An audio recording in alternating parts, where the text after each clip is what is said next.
बिस्मिल्लाहिर्रहमानिर्रहीम। अस्सलाम वालेकुम स्टूडेंट्स। आज का जो हमारा टॉपिक है वो फर्स्ट ईयर के फर्स्ट चैप्टर के एमसीक्यूज हैं जो कि प्रीवियस पास्ट पेपर्स में आए हुए हैं। कुछ एमसीक्यूज हम इस वीडियो में डिस्कस करेंगे, कुछ नेक्स्ट में। फर्स्ट एमसीक्यूज है the percentage uncertainty in mass and velocity are 2% and 3%. The maximum uncertainty is measurement of kinetic energy. उसने हमें बताया है कि जो हमारे पास मैथ है उसमें अनसर्टेनिटी 2% है और जो हमारे पास वेलोसिटी है उसमें अनसर्टेनिटी 3% है। तो हमने ये बताना है कि जो हमारे पास काइनेटिक एनर्जी हमने मेजर करेंगे तो उसमें हमारे पास अनसर्टेनिटी कितने परसेंट होगी। इसमें हमारे पास ऑप्शन है 11%, 8%, 6% एंड 1%। ये हम बस सोल्व करते हैं कि उसने देखो काइनेटिक एनर्जी हमारे पास है, हमारे पास फॉर्मूला काइनेटिक एनर्जी का है 1/2 mv²। और हमने पीछे देखा ऐसे हम यहाँ इस फॉर्मूले में देखते हैं कि मास की पावर 1 है और वेलोसिटी की पावर हमारे पास 2 है। तो हमारे पास जो अनसर्टेनिटी होगी काइनेटिक एनर्जी में वो है 1 multiply by percentage uncertainty of mass plus 2 multiply uncertainty in velocity. ये 2 जो है हमारे पास इसकी पावर क्योंकि वेलोसिटी की 2 थी इसमें से हमने 2 इसमें ऐड किया। अब हमारे पास 1 मल्टीप्लाई अनसर्टेनिटी ऑफ मास जो कि हमें पीछे दी हुई है वो कितनी है, मास में 2%। तो यहाँ पे हमने 2% ऐड कर दी प्लस 2 क्योंकि वेलोसिटी का स्क्वायर था। और हमारे पास वेलोसिटी में अनसर्टेनिटी कितनी है, वेलोसिटी में हमारे पास पीछे 3% अनसर्टेनिटी है वेलोसिटी में। तो यहाँ हमने 3 पुट कर दिया। 2 multiply by 3 6 and 1 multiply by 2 2 and जब हम 6 एंड प्लस 2 करेंगे तो हमारे पास 8 आएगी। मतलब हमारे पास जो काइनेटिक एनर्जी में अनसर्टेनिटी है वो हमारे पास 8% है। नेक्स्ट हमारे पास सेकंड एमसीक्यूज है the term 134.7 can be written as. मतलब हम इसे साइंटिफिक नोटेशन में किस तरह लिखेंगे। हमें साइंटिफिक नोटेशन का रूल पता है कि हमारे पास पॉइंट से पहले 1 नॉन जीरो डिजिट होना चाहिए। तो यहाँ से हमारे पास पॉइंट से पहले 3 है तो हमने 1 नॉन जीरो डिजिट करना है। तो हमारे पास 1 नॉन जीरो डिजिट होना चाहिए, उसकी वजह से हमने पॉइंट को राइट से लेफ्ट की तरफ मूव करना है। हमारा पॉइंट राइट से लेफ्ट की तरफ 2 पॉइंट्स मूव करेगा तो हमारे पास 10⁻² पॉजिटिव होगी। 1.347 मल्टीप्लाई बाय 10⁻² मीन्स क्योंकि हमारा पॉइंट राइट से लेफ्ट की तरफ 2 पॉइंट्स मूव हुआ है। आगे है solid angle subtended at the centre of sphere. Solid angle हमारे पास सॉलिड एंगल जो है उसकी वैल्यू क्या है, वो है 2 पाई, 6 पाई, 8 पाई, 4 पाई। तो हमारे पास इसकी वैल्यू है 4 पाई क्योंकि हमें पता है हमारे पास जो सॉलिड एंगल होता है वो हमारे पास 3 डायमेंशनल होता है और उसमें हमारे पास टी रेडियन प्लेन में होता है। तो हमारे पास इसकी जो वैल्यू है वो है 4 पाई। नेक्स्ट हमारे पास है सिग्निफिकेंट फिगर्स इन 1.00110 आर। हमारे पास इसमें कितने सिग्निफिकेंट फिगर्स हैं, 3, 1, 7, 6। इसमें हमारे पास 6 सिग्निफिकेंट फिगर्स हैं क्योंकि हमने पढ़ा है इस सिग्निफिकेंट फिगर्स का रूल्स कि हमारे पास अगर जीरो जो हैं वो नॉन जीरो डिजिट्स के दरमियान में होंगे या नॉन जीरो डिजिट्स के बाद होंगे, आफ्टर नॉन जीरो डिजिट्स होंगे तो हम उन्हें सिग्निफिकेंट फिगर्स में काउंट करेंगे। लेकिन अगर वो जीरो जो है वो नॉन जीरो डिजिट्स से पहले होंगे, उनके लेफ्ट साइड पे होंगे तो हम उन्हें सिग्निफिकेंट फिगर्स में काउंट नहीं करेंगे। तो यहाँ हमने देखा कि हमारे पास जो जीरोस हैं वो नॉन जीरो डिजिट्स के दरमियान में है और एक एंड पे है। तो हमारे पास हम इन्हें सिग्निफिकेंट फिगर्स में जीरो को काउंट करेंगे तो हमारे पास सिग्निफिकेंट फिगर्स इसमें है 6। नेक्स्ट है in scientific notation number 0.0001 written as. मतलब हम साइंटिफिक नोटेशन में इन नंबर को कैसे लिख सकते हैं, 10⁻³ 10⁻³ 1 मल्टीप्लाई 10⁻⁻4 1 मल्टीप्लाई 10⁻⁴।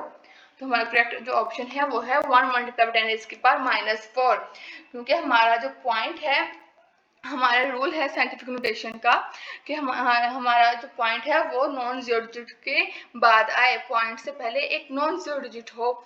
तो हमारा जो 1 है वो नॉन जीरो डिजिट है और हमारा पॉइंट जो है वो लेफ्ट से राइट की तरफ मूव करेगा 4 पॉइंट्स।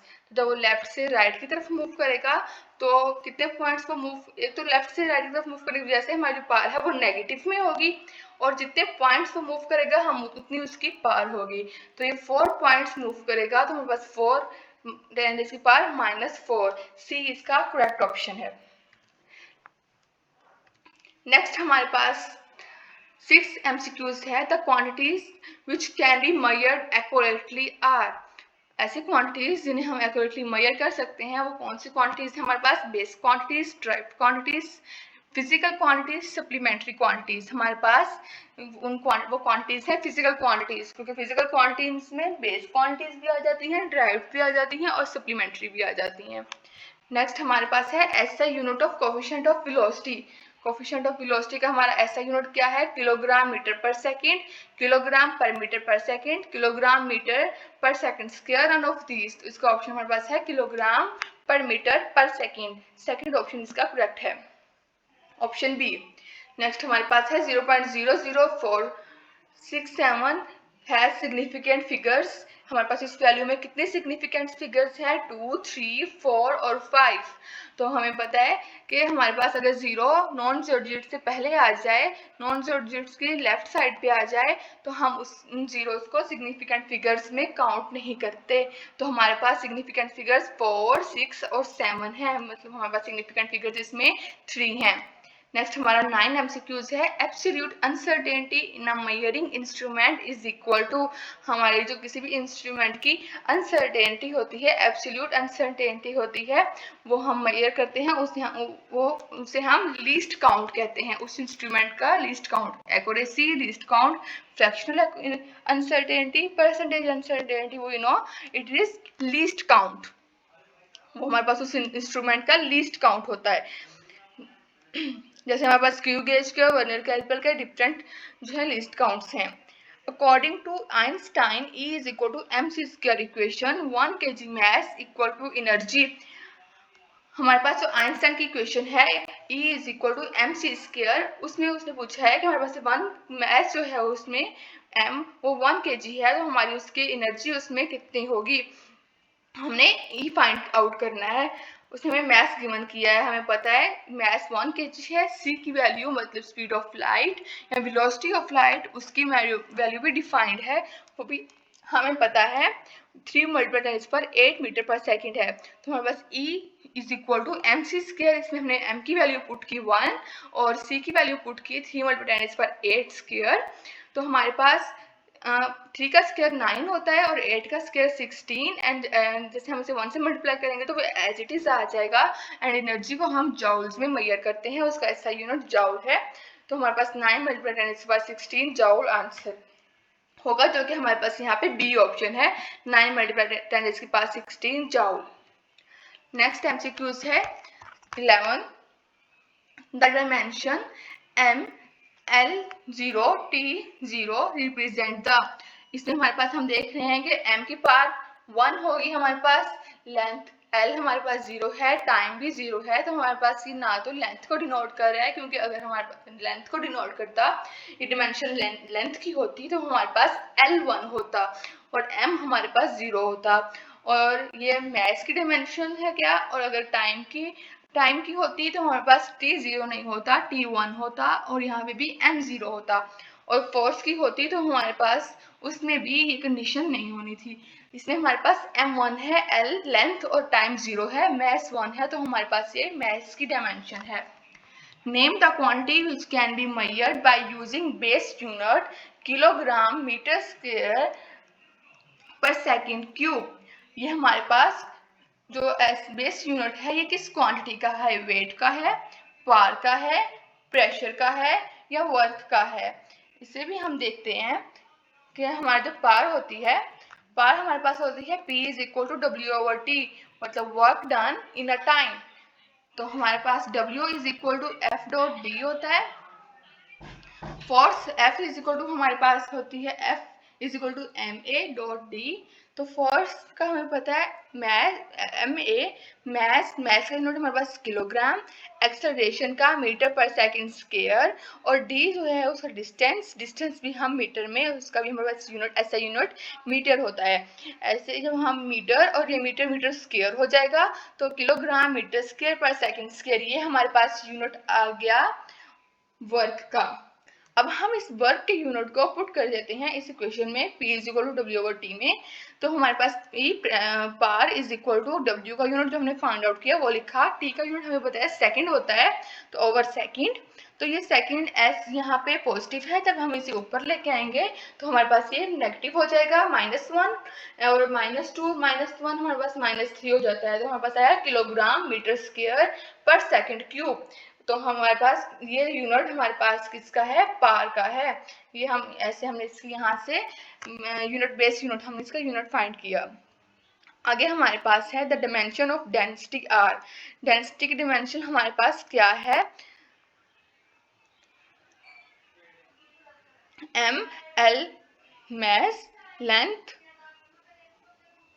पर क्यूबिक।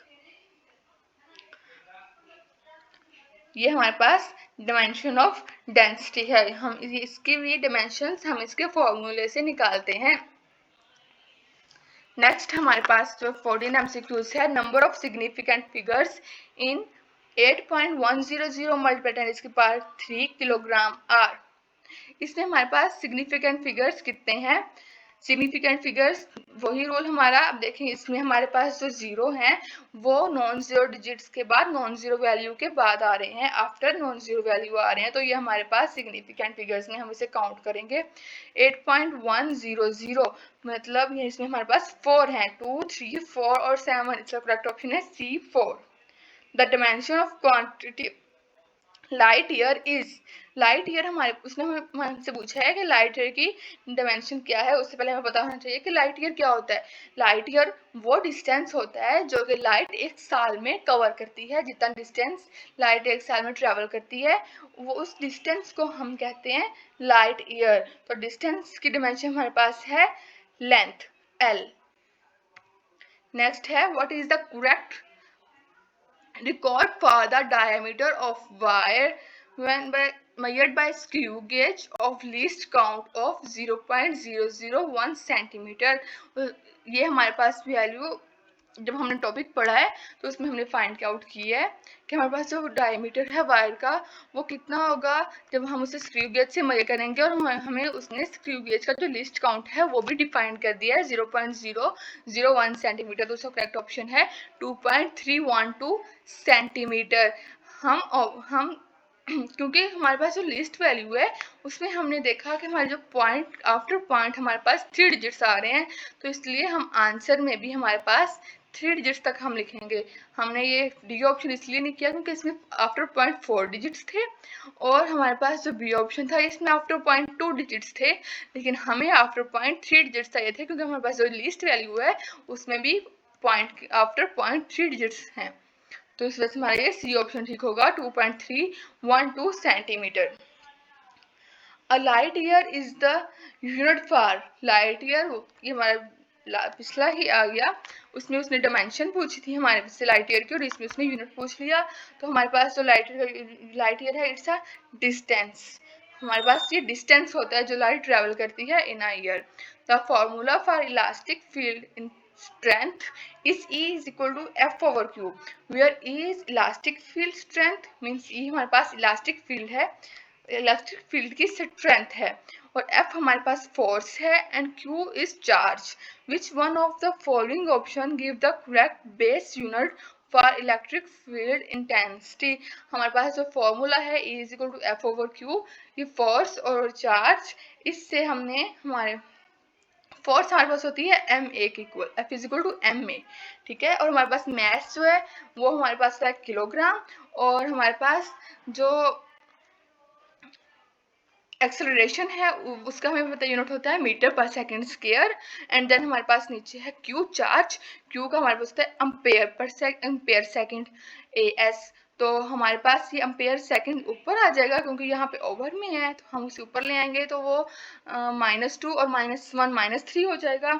और ये एम्पेयर नीचे पॉजिटिव था 1 था, ऊपर आके नेगेटिव -1 हो जाएगा। तो हमारे पास यूनिट आ जाएगा kilogram metre per second cube per ampere, which is not base unit in this. हमारे पास इनमें से कौन सा बेस यूनिट नहीं है। जब हमने बेस क्वांटिटीज पढ़ी थी तो हमने वहाँ पे बेस यूनिट्स भी डिफाइन किए थे कि कौन कौन से हमारे पास बेस यूनिट्स हैं और कौन कौन से ड्राइव्ड यूनिट हैं, और ये साइड टेबल में भी है, ये आपको याद करने पड़ेंगे। तो इसमें हमारे पास किलोग्राम, जाउल, एम्पेयर, केल्विन, इसमें हमारे पास जाउल जो है ये हमारे पास बेस यूनिट है। नेक्स्ट हमारे पास है 20 MCQs। Principle of homogeneity of dimension determines only variables in the equation, only constant in the equation, correctness of an equation, constant and variable in the equation। हम principle of homogeneous of dimension determine करते हैं correctness of an equation. इसका मतलब होता है correctness of an equation, C option. Force in term of base unit is written as, force का हमारे पास यूनिट क्या है, kilogram metre per second square, क्योंकि हमारे पास फोर्स जो है वो इक्वल होती है ma के mess acceleration.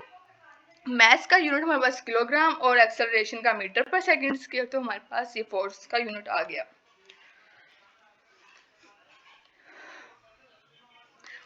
When the dimensions of both sides of an equation are equal, then the equation is said to be।